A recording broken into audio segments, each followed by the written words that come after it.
Pasukan TPNPB OPM Kodam 8 Intan Jaya diketahui mengeksekusi dengan cara menembak mati salah satu anggota TPNPB OPM Kodam 3 kali Kopi Timika di Kampung Yulukoma, Distrik Beoga, Kabupaten Puncak, Papua Tengah pada Kamis 20 April 2023.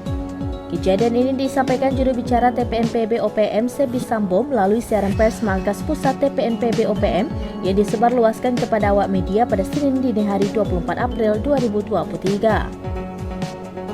Dikutip dari poskopang.com, Sebi mengatakan pihaknya mendapatkan laporan langsung dari Lewis Kogoya terkait eksekusi mati seseorang asli Papua yang menjadi pengkhianat perjuangan mereka.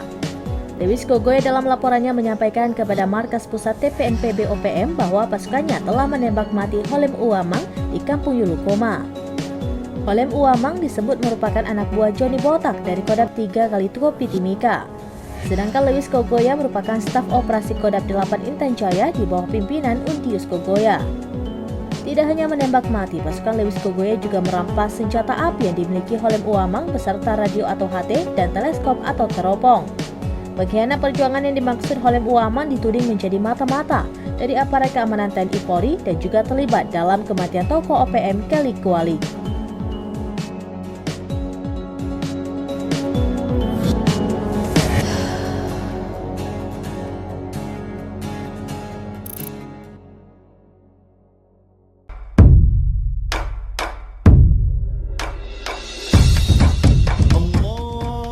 Dari studio SerambiNews.com di Menasah Manyang, kami mengucapkan Selamat Hari Raya Idul Fitri 1445 Hijriah.